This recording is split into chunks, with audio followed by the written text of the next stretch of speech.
Cut that out. Self-Help Next Gen, formed in 2010, is a group of young leaders who have come to Self-Help because of their passion and dedication to our mission and to working with Holocaust survivors. Over 80 years ago, Self-Help's founders made a sacred promise to be the last surviving relative to Holocaust survivors.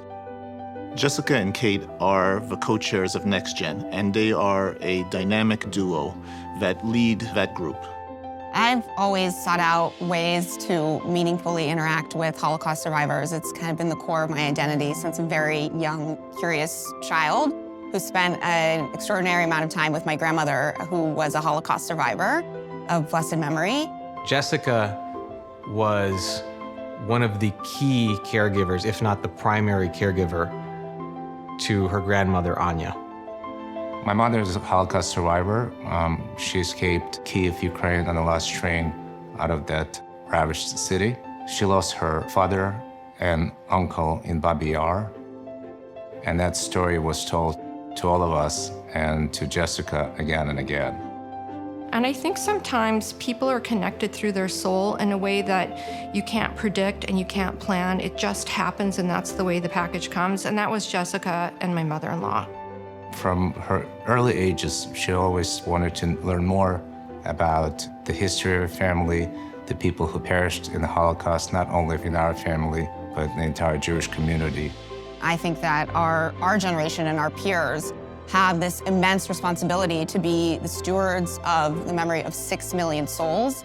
And more than that, as Elie Wiesel said, we bear witness for the dead and the living. It's been the most meaningful involvement for me in my charitable giving. Kate and her family have been involved with Self-Help for over 80 years, and it's so wonderful that she's continuing that involvement and that passion and dedication towards Self-Help's mission. My grandmother, who was herself a refugee from Germany in the United States, was a volunteer, a very early volunteer with Self-Help. It's more than 80 years ago, I believe. And now that we have Kate involved, and she's really taken to it, and she really loves it, and finds it to be really important to her in her life, we couldn't be more proud. Kate's always been very interested in psychology. She's got her BS in psychology, and she has her master's in social work. So she's always been interested in people, listening to their stories. In her profession, she helps older people.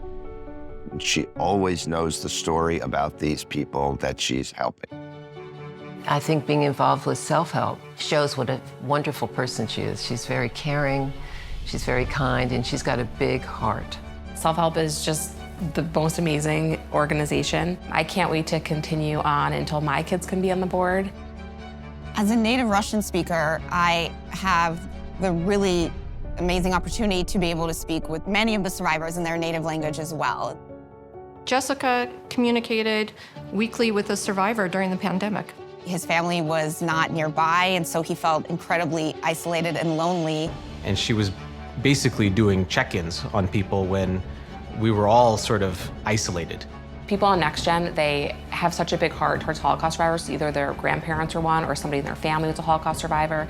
So it really comes from the heart. It's not just us sitting on a board. It's all people that have a ton of passion, waiting to just do whatever we can to help. We have a lot of meetings to figure out ways that we can help fundraise for the survivors, and we also have brunches and coffee houses, ways that the Holocaust survivors themselves can interact with each other, because I think that's really important for them to know that they have a community within themselves. When you see these young people interact with survivors and vice versa, the energy it brings them, I think that's the most rewarding part of all of it. There's simply no better organization where, as young professionals, we can make an impact and really make a difference through our involvement and our activism. It makes you feel very good to know that you can help other people, whether that's with your time or with your money. Kate, I am so blessed to have you as my daughter. You are so loved. I love you so much. Congratulations on this fantastic honor. We are so happy that you've taken this issue amongst your many issues that you feel passionate about, and we are all better off because of it. Jessica is one of my very favorite people in the world, not because she's my niece, but because she is, as a human being, is someone who's caring, who's loving, and who actually does what the right thing to do. And for that, I love you, Jessa. It's a really big honor to even be a candidate for it, let alone get this award. I feel very unworthy, but it also feels exactly the right time and place in memory of my grandma, who recently passed, and to be carrying on her legacy it's just, I'm so grateful to Selfhelp to give me this opportunity. On behalf of Selfhelp and the Holocaust Survivor Program, we'd like to congratulate Jessica and Kate on receiving the Fran Eizenstat Legacy Award. It was Oh my good? God, I feel like I did horrible. No, I feel like I did horrible. You did so good. Everything you said, I'm like, oh my God, I sound like a... What? No.